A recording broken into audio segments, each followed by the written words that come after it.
I think it's so easy to fantasize around an idea and then spend a whole ton of money to set up that idea and then actually create something that nobody wants. Well, look, man, you've had an amazing career thus far. I know you didn't start out with like the entrepreneurial dream, ambition, and bug, so to speak, but you sure discovered it. Walk us through how you discovered the love for, founders and entrepreneurs. Yeah, so I started Foundr almost a decade ago now, and it really started with this idea around, honestly, how can I find work that I was passionate about? I didn't know that I would end up here. And so what happened was I never really achieved much beyond Foundr, to be honest with you, Stephen. I never really got good grades in school. My parents used to joke and laugh amongst family friends that if things don't work out for me, they can buy me a lawn mowing franchise. So I didn't think that I never really knew that I'd be doing what I'm doing today. And basically what happened was I started this magazine on the side while I was working my day job in IT support, and literally as a passion project to try and get a job in marketing. Mm-hmm. And I was curious around entrepreneurship because I started to hear stories of friends creating these online businesses and doing incredible things with no experiences whatsoever. Yeah. And we hear this all the time now, but like back then, almost a decade ago, like this was a little bit of a foreign thing. Like, the 4-hour work week had been around for a few years, that book, but I was kind of like, all right, I want to find out how people are doing this. In particular, like how are people starting online businesses with no experience whatsoever? And so I started to just kind of go out and try and interview people for this magazine. And at first, it was really tough. No one would get back to me. But the people that I did interview, I was like, wow, this is incredible. I need to share these insights with the world. Yeah. And that's what kind of happened. I launched Foundr. It wasn't called Foundr at the time. It was called something else, and we were sued for trademark infringement by one of the biggest business magazines in the States in the first 4 months of starting. Way to start. Yep. Best crash course in business ever for trademark infringement. And then I called it Foundr, and it just I just fell in love with what we were building. And then as time went on, the vision for the brand and what we could build became bigger and bigger and bigger. Yeah. And now what we're trying to do is build one of the largest online business schools in the world where the people that are teaching have actually done it. And that's kind of us. Well, and I think that's amazing. In fact, it's actually one of the things I'm most excited about. As someone who could have used that service 25 years ago, I think a little bit about my story, right? So homeless, built several businesses now, everything grunt work, didn't graduate high school, don't have a college degree, dyslexic, ADHD, didn't do well in school, like all the things that, that should set the stack against me, right? But I was very fortunate, like you mentioned, just having a previous founder, a business owner, a mentor of sorts, help encourage me out of that, and began to speak life into me and say, hey, look, you can do this. There's nothing wrong with you. You just got to learn to think differently. And it's one of the things I love most about what you guys do is you're changing the game as far as how people think differently, because you're taking the practical and matching it with the grit, right? Everybody wants to make entrepreneurship sexy. The reality is entrepreneurship is not easy.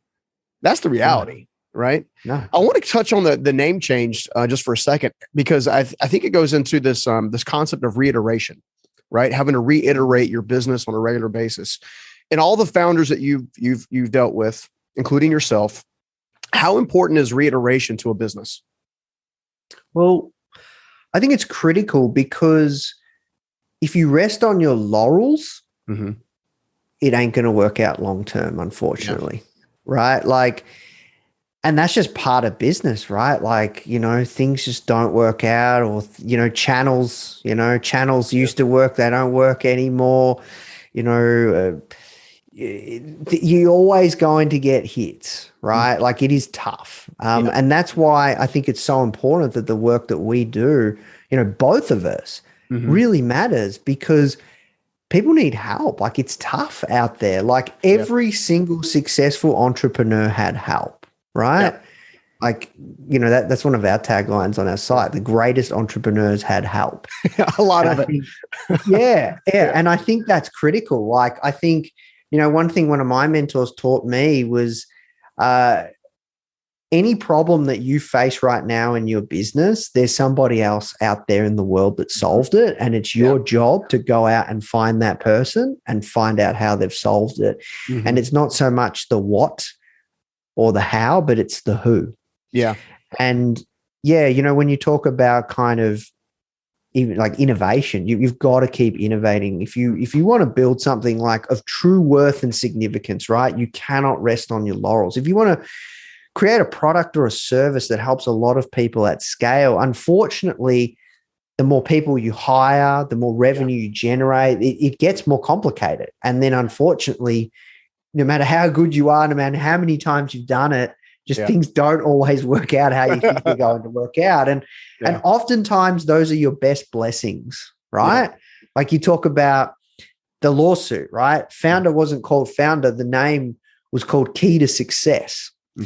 And it wasn't to be honest, it wasn't that good of a name. And then I renamed it Foundr. Yeah. And that was the best thing I could ever do, because the reason we don't have the E was purely because I didn't want to get into trouble again. But we still own, like, if someone says, like, do you listen, do you read, do you watch, do you follow Foundr?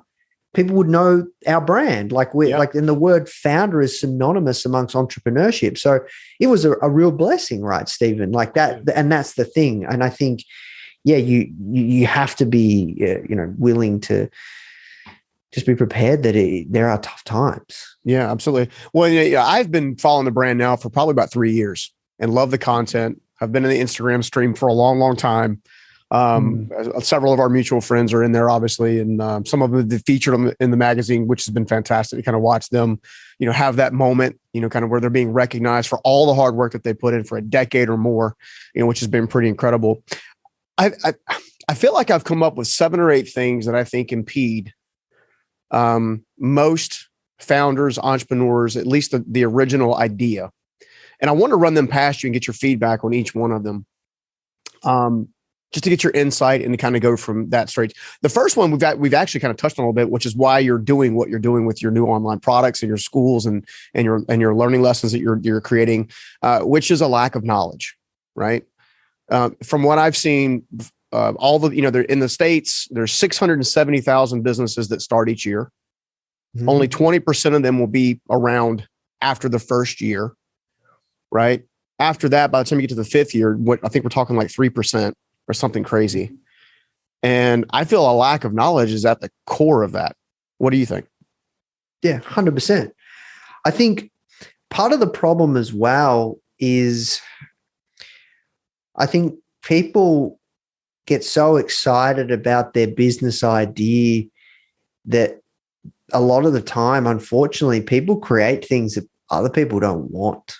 And I think that's an easy, so have I. We've all been there, right? But I think that's an easy trap to fall down, Stephen. I think it's so easy to fantasize around an idea and then spend a whole ton of money to set up that idea and then actually create something that nobody wants. Yeah. I think that's a common one. But yeah, look, I'm with you there that like it's our job to get what we do and the information out there to as many people as possible to help people on their journey, right? Like this is the thing, like every founder, no matter where they're at within their journey, they're listening to podcasts, they're reading articles.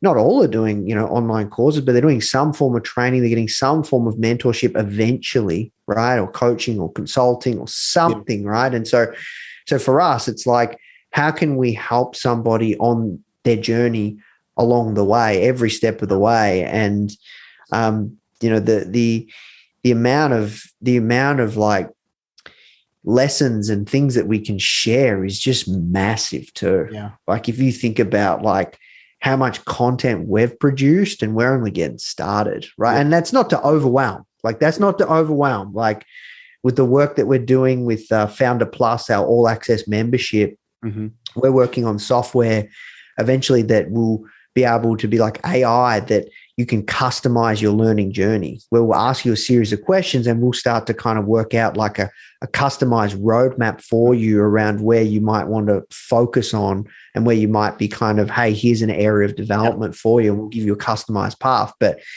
yeah, it is crazy. If you think of all the things that you've learned, Stephen, from building successful businesses along the way, right? Like there is so much there. And even still, like, how do you cover it all? Yeah. Well, and I don't think there is a way to cover it all because, because business is always changing, right? Business markets is always changing. Customers' needs and wants and desires are always changing. But I do believe there's fundamentals, right? And the fundamental that, of the lack of knowledge to me is my biggest mistake in business, bar none. You take a homeless kid and you put him in an environment where he ends up growing a multi-million-dollar business, has never been taught how to use money, has never been taught about leadership, has never been taught about how to handle team members, how to hire, how to fire, how to read a P&L statement, how to read a balance sheet. Like that's all stuff that I had to learn. And unfortunately for me, I always tend to learn by getting a 4x4 upside my head. Like it has to really hurt for me to finally click in my head. Actually, I take that back. I'm not speaking that into my life anymore. It hasn't been that way for a while, but but it has definitely been there. The greatest mistake I ever made in building a business is not building myself. Right. I was so focused on the product, so focused on the service, so focused on the stuff that I wasn't at first getting into podcasts, looking at online courses, watching videos. I underestimated the power of that. And the moment that I started doing courses like what you guys provide is you start scaling very fast because you finally realize it's not about your product or service, your idea. It's about the quality of yourself. Right. Which I think takes me to the next one that I see a lot of entrepreneurs who mean well, great ideas. But I think another lack that I've seen and curious to get your thoughts on it is a lack of focus. Yeah, massive. I think that's so key. And once again, I've been there, like even with Foundr, right? Like there was a point where we got digital magazines, printed books. We were doing so many different things. We're trying to get into events. Like we're trying to do 101 different things. We're launching podcast after podcast and all these other, like all this crazy stuff. And like, even like in the past couple of years, to be honest, Stephen, we're kind of like, what do we want to be known for? Yeah. And that's like how we're just kind of like going, well, that's why we're creating this all access membership, because we just want to focus on the online education space for a very, very long time. And that's what we want to be known for. Yeah, we'll still put out a lot of content. We'll still have a media arm of our business, but like that focus is so key. Like I remember I was looking at doing merch and posters and all, like there's 101 things. And you know what the thing is with focus is, it's not, sometimes it's the non-fun, sexy stuff that gets you caught out, right? Like it's fun to fantasize and create other ideas and do all these other things and launch these different products or services. But just because you can doesn't mean you should. Yeah. And I think so often it's easy to get caught out around just wanting to have fun and not being clear on your vision, your mission, your purpose, your goals around what it is you're actually trying to accomplish. Yeah. And it actually becomes much more easier to focus when you have clear goals, when you have a clear mission and even a clear strategy. Yeah. Right. Like we have a 3-year strategy now at Foundr. And it's like people say, oh, well, why don't you guys do like, someone was saying to me the other day, oh, why don't you do like high ticket masterminds? You guys could do really well out of that. And I'm like, yeah, we could, but like, it's not part of our vision or mission or who we want to be or what we want to do, or even part of our strategy, right? Like if anything, I'd love to get into translating our courses into different languages, right? Like, cause that says where we're trying to go. So I think focus is an easy early trap for early stage founders because it's easy to get caught up in the fun of it all. It's it's it's not as sexy to not come up with 101 different business ideas and launch this, launch that, and do this app here, and it's fun, but like the reality is, like, to build anything of true worth and significance, and maybe that's not what you want to do. Maybe you want to build a lifestyle business. That's okay too. But to build anything, right,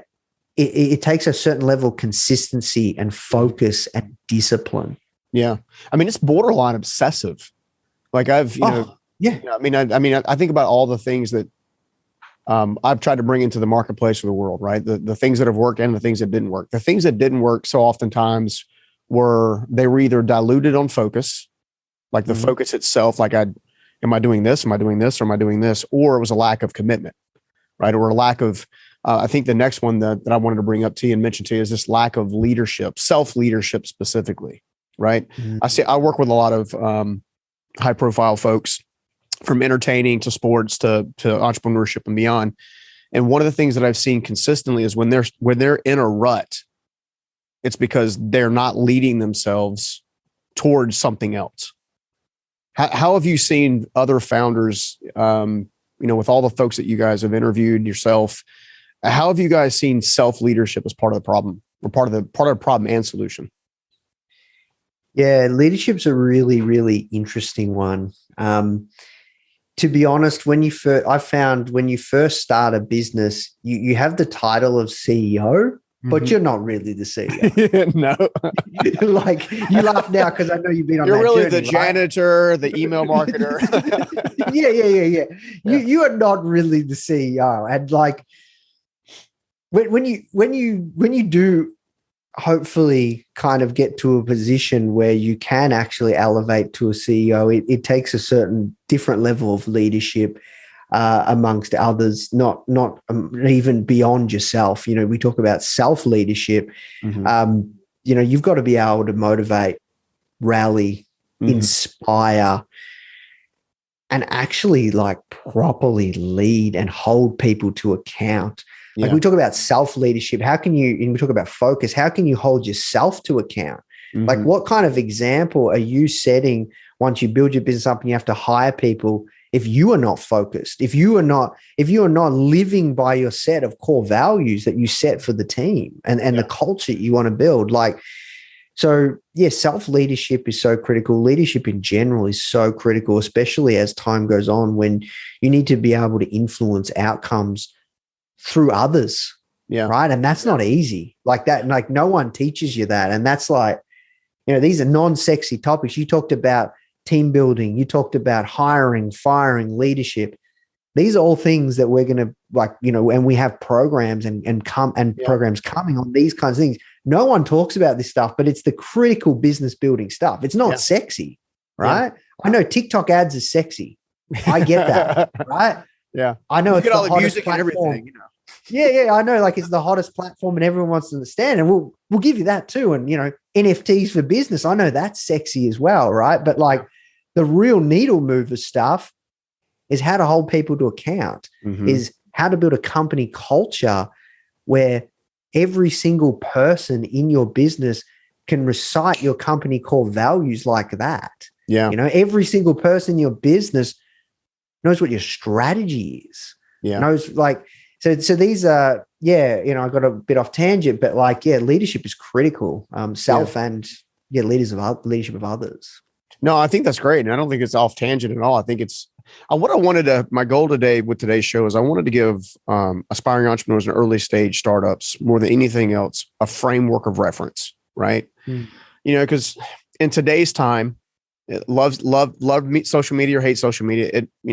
I'm on my grind. You're driving in a expensive sports car, or it doesn't give the right frame of reference from my perspective as being someone who's created 7 businesses and done so, guerrilla style, right?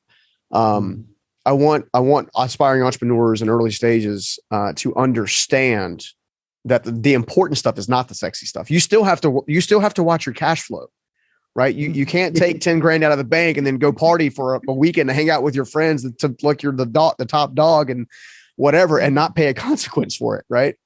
So I kind of wanted to think through that. The other thing this is something I struggle with early on, that I think holds a lot of founders back, And that is this concept of lack of coachability, right? Mm-hmm. Here we have you and your team who have gone through the trouble and the heartache of developing a program that's designed to be a step-by-step process for any founder to kind of start at an entry point and end up getting the frameworks and the fundamentals that they need to build a successful business. We still have to cut through the head that says, oh, I actually need that. How has coachability played a role in the founders that you've worked with and yourself? Yeah. Wow. That's a really good question, because that's where it all starts, right? That self-awareness. If you don't even have the self-awareness, Stephen, you're not even looking for help. Yeah. You're just kind of just going with the flow, right? And I think the most successful founders, they have this thirst for knowledge, thirst for improvement, thirst for self-development, at all facets, not just from a professional standpoint, but from a personal standpoint as well. So I think that's where it all starts. Like, I think you can start with inspiration too, right? Like that's a good early place to start. Like, I have friends that have businesses that, to be honest, they're not that into maybe learning from others. They don't have mentors. They don't network with others really that much. They don't really listen to podcasts or read books. But I think that's where it all starts. Like you said it before, the reflection of a company's growth is the reflection of the CEO, owner, founder, or co-founder's personal growth. Yeah. Right. Yeah, and absolutely. I think, but you can't go anywhere unless you're open to it. Right. Like if you're listening or watching this show right now, you're already on that path, thankfully. Right. But unfortunately, look, if you're not open to learning, it's tough, and I think for me, to be honest, Stephen, I've always been a person, like, that's kind of the ethos of Foundr, right? Is like, find people that are doing it, learn from them, and share their knowledge, share their experiences, share their lessons learned. But I don't know. I struggle to personally relate to that because I'm not naturally a confident guy, right? Like, I shared a little bit about my background. Like, I've never really achieved much. So before Foundr. So to be honest, I always kind of was just like, well, I don't know. I don't know these answers, but I'm not afraid to go out there and ask. I'm not afraid to go out there and put myself out there and say, hey, you know what? I don't have the answer to this. Or, hey, you know what? This part of my business, or this isn't working for me. What do you think? What would you do if you were me? But I think that is absolutely critical, especially in the early stages, right? Because it's scary. Yeah. It's a lonely journey. And, you need to kind of work out however you can to surround yourself with like-minded people, ideally at the same stage you're at, but then people that are a couple of stages ahead. And then even perhaps people that are a few stages behind you. Because then you have varied, I guess, you have a varied view on where you're at. And, people that are a few stages behind you, you can kind of share. And that's a great way to learn for yourself is kind of share and teach. And then, you've got people at the same stage you're at and you're on the come up together, and there's something inspiring and motivating around that. And then you've got people that are a couple of steps ahead of you, which you're learning from ideally. Right. And so I think there's a level of self-awareness that I think every successful founder has to have if they want to build something. Because otherwise, if I've seen as well, founders that, or entrepreneurs that they don't want to learn from other people, and their businesses don't grow. They really don't. Tough. It's tough. You have to be open to the fact that, like I said, like every single person that you admire or entrepreneur that you admire or respect or even put up on a pedestal, and these people are human beings, no different to you or I, right? They're everyday people, right? We all stand on the same rock solid hard ground, but every single one of those people, they have had help every stage of the journey. Absolutely. And not only have they had help from people steps ahead of them, they've also surrounded themselves with really, really great people. And that could be mentors, coaches, and team members, like exceptional team members. Like that's something as well that people don't often talk about. But like, you know, us as CEOs and founders and going as, you know, the spokespeople for our business, like we wouldn't be where we are if we didn't have great people around us, you know? Ain't that the truth? Yeah, that is so true. You know, I one of the things I was telling a young entrepreneur recently, you know, they were leading from a place of insecurity, and having done that myself in my earlier days, I was like, you won't develop people that'll follow you, and you won't attract the best talent. You know, and they were fearful that the team around them was somehow going to take their place. And I was like, no, you want them to take your place. You want them to step into the thing to help you do the next thing. Because if you're the entrepreneur and the CEO, you got an idea about every 5 seconds, right? And in order to build one business, you have to develop the team of that one business. Now the business is supported by the team, and now you get to do the next thing. And I was kind of walking him through that. And I told him, I said, look, your business will never outgrow your limiting beliefs. So it's time for you to believe something different. Right. And that's one of the things I love about Foundr. And one of the things I love about the new programs you guys are developing is because I think we're starting to attack the root cause of most business failures, which is the way in which we act. Right. And behaviors are driven by thoughts. Right. So if we can change the way you think, we can change the way you behave. We change the way you behave. All of a sudden you build an empire rather than something that goes into the gutter. Right. You know, one of the other lacks that I wanted to bring up to you is the lack of community. We've been talking about this, ironically, a little bit. As an entrepreneur myself, one of my biggest mistakes along the way is I thought I had to do it all by myself. I call it isolation, like isolation factor, right? Nobody understands me. Nobody understands my dream. Nobody understands where I'm trying to go. No. And then I realized, well, first of all, I wasn't communicating where I was trying to go or whatever to anybody. Second of all, is I at least had to surround myself with like-minded entrepreneurs. And to your point, people that are a little ahead of me to encourage me because they've already been where I'm currently at. You know, I've always said that the greatest purpose in life you ever have is serving the person you used to be. And essentially, when I look at you and I look at what you and your team have created, I see the very same thing. It's like I see Nathan created this entire program to go back and serve the Nathan that needed the program, 10 years ago as he was building Foundr. Yeah, 100%, man. Scratching our own itch. That's how like for all the aspiring entrepreneurs and early stage founders right now on this, like that's how you know you're onto something. If you actually are scratching your own itch or creating a product or a service that you would use and you are actually using it yourself, right? Like then you're onto something. Yeah. You know what I mean? And like, yeah, I would love that work, what we're creating right now. Yeah.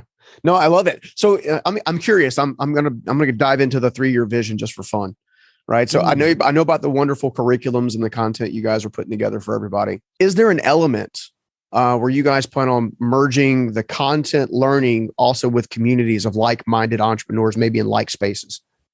Yeah. So look, the key for us is a couple of things. So we talk about, your 1 and 3 year strategy. For us, the biggest thing this year is launching the Foundr Plus All Access Pass, merging, because we've got, I think 22, 23, 24 online programs. And we've got one new course coming out every month starting August. And that's what we've got to commit to for our members. Yeah. And then basically we're going to merge all of our communities together and go on this path of basically building an incredible technology platform that, I talked to you about, like a, customized learning journey. Yeah. There's all sorts of other things that we will create off the back of that. So we'll start building our own customized tech platform that pairs incredible learning with incredible experiences and incredible community. Yeah. And so we're really going to start to kind of work out how we can link people up and bring that all together, get it actually away from Facebook groups and build our own internal platform around all of that. Yeah. So that's how like the 1 year is really about that roadmap of launching the all access membership pass, Foundr Plus, focusing on building that out, building out our program and course machine, building out our instructor pipeline so that we can really fulfill that 1 new course per month. And then once it comes to 3 years, we want to be producing one new course, launching one new course a week. Yeah. Wow. We want to have hundreds of programs in our platform. We want our technology to be really on the cutting edge with a combination of not just on-demand classes, but cohort-based learning and classes. We want to have translations around all of our classes in different languages so we can go to the wider community, not just the English-speaking market. We also want to reinvent the Foundr brand. I think that's going to be absolutely critical. And we want to grow up with our audience. We want to produce much more sophisticated content. We talked about some really exciting things that really excite me, but we don't speak about it enough, if I'm being honest with you, Stephen. Like, we need to speak more about team building. We need to speak more about hiring and leadership and all sorts of other really important things. Like, we have we have one course on finance, but like, how do we have many? Because that is so key, right? On cash flow and managing your cash flow. And like, cash flow could be one course by itself. Just reading a P&L statement could be one course by itself. So really the vision is, how do we kind of continue to scale out our online learning platform, and then really go on this journey around not only our technology, but also data. I think that's something that a lot of founders or CEOs don't talk about, but data is everything, right? And the insights that you get from it to make better decisions or informed decisions to grow your company. Like, we're going on a big journey there, and a big journey on the technology front. And then, just a really big journey on leveling up the brand, on the sophistication of our content, but then also the credibility of the people that are teaching on our platform. Let's be honest. We still don't have, as many Richard Bransons that we would like teaching on our platform. We have many being interviewed. So how do we bridge that gap? That's just me being a little bit vulnerable, kind of sharing some of the challenges that we're facing, but more than anything, there are opportunities that we're working towards, right? Yeah. So we want heaps more kind of founders on the front covers of our magazine, and we interview for our podcast, teaching our platform. Now, we want varied, right? Like, I don't think we're going to get Richard Branson to teach a TikTok ads course. We're going to get somebody that's in the trenches. Might get him to teach a culture course. Yeah, exactly. Yeah. There you go. Or a leadership course, or coming up with like business ideas or something. How about an island, something like that. Yeah, exactly. So for us, it's kind of like, how do we continue to get more and more founders that we're interviewing? Like, there's a big bridge that we're going to work towards there. Those are some of the things in the 3-year strategy, 3-year strategy. Yeah, no, I think just to throw a 2 cents in there, I think maybe a 5 or 1 to 5 strategy, right? So 1 to 5 meaning one whale, and then 4 silent soldiers, guys and gals that have built 7, 8-figure, 9-figure businesses. Who are relatively unknown but have the experience and I think you could tap on their shoulders and they'd probably jump right in and help out with that. I think that would be amazing. I am curious. The one question I didn't ask, right? This Foundr was becoming super successful as a media company, as a magazine brand, and it was definitely serving the market. And it was definitely becoming, definitely leading the way that direction. Where did the heart for creating online courses and curriculum? Where did Foundr Plus where did the desire to create that even come from? Well, once again, just kind of, I saw a gap in the market. So because here's the thing, with the media component of the business, we could do anything, right? We could create software, we could create services, we could do agency, we could do VC, we could do all sorts of things, right? And I saw an opportunity to create something that didn't exist, right? Like I think, and it paired up so nicely with what we were already doing. Like, these courses and programs effectively are premium content, right? It's effectively premium content.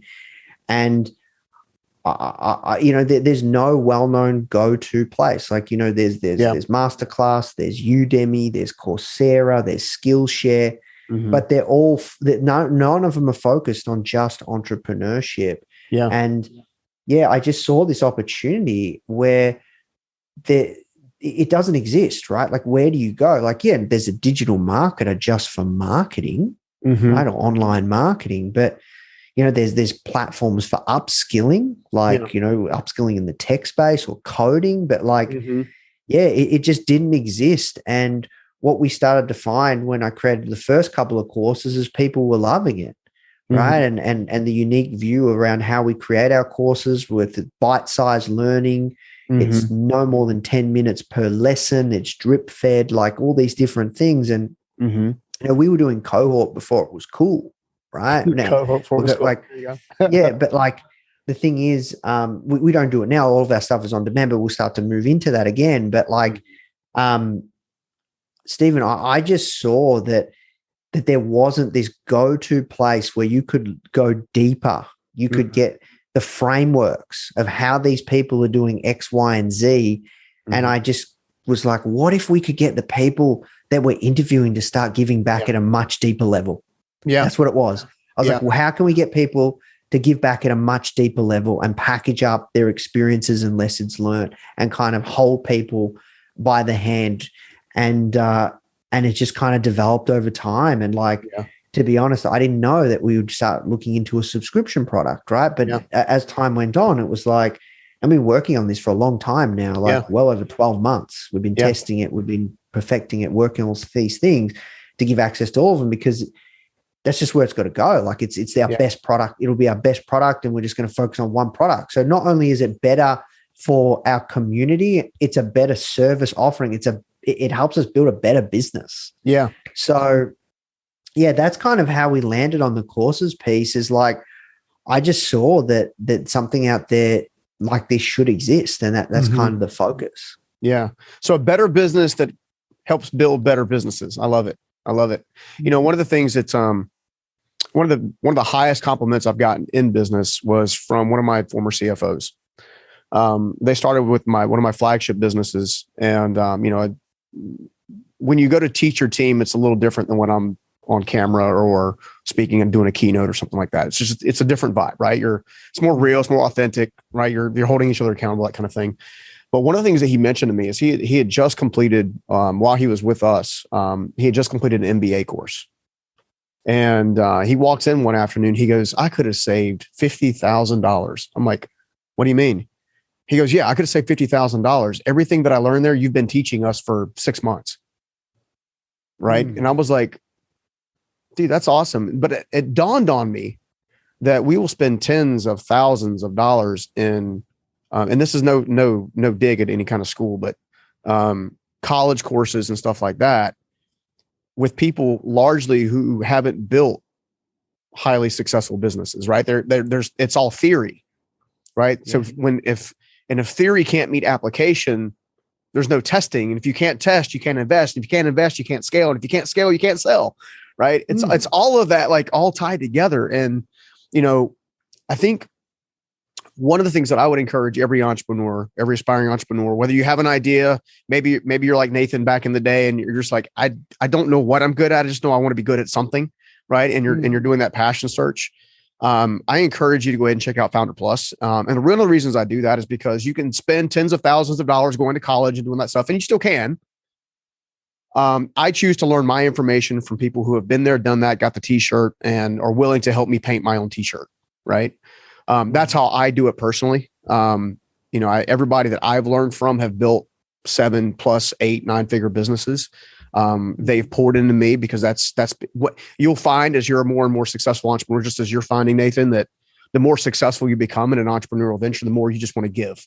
Like, you want to help everybody else that doesn't know any better, so they don't have to go bankrupt because they didn't watch your cash flow or, all that kind of stuff. But I don't know, dude, I can't thank you enough for coming on. Is there anything on your heart for founders, entrepreneurs that we haven't talked about today that just it's right here and you got to get it off your chest?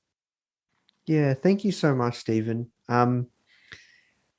Look, I think wherever you're at in your journey, I think one of the if you're just trying to start something and you're just trying to get it off the ground, wherever you're in your journey, I think the hardest part and the biggest struggle is wanting to get it right. Wanting to not fail, right?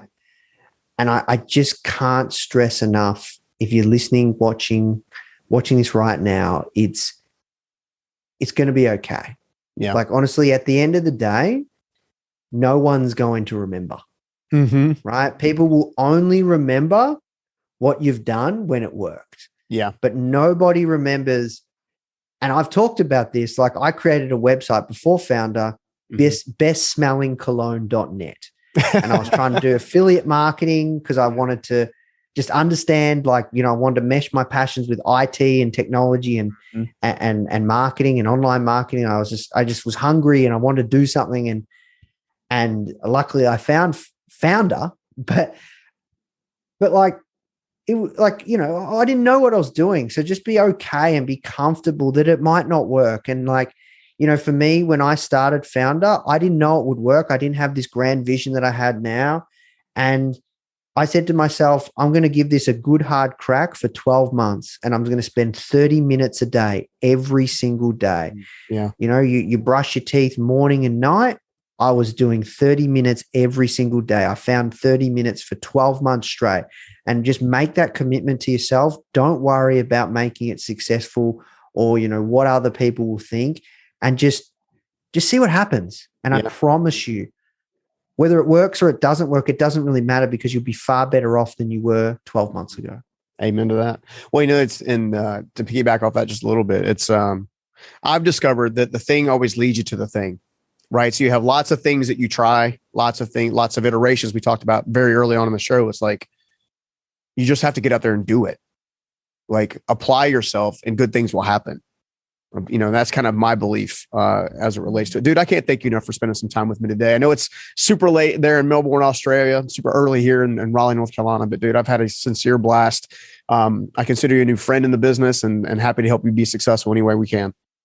Oh, thanks so much, Stephen. And so look, if anybody's watching, listening, reading, they'd love to know more about our new platform, Foundr Plus.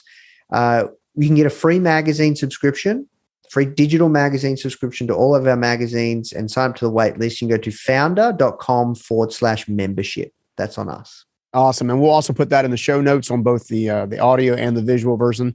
Dude, thank you again, dude. I can't wait to have another conversation with you in the future. Thank you so much. I really appreciate your time. All right. Take care. See ya. If you like that interview, I know you're going to love this one right here. So go ahead and check it out. In order to achieve the impossible, you have to be willing to imagine it and actually allow your brain to go there, knowing you don't have all the information. You know, every single thing I do, which of these are bringing me happiness and bliss, and which of them no longer do? And that'll change the quality of my life by changing that one question.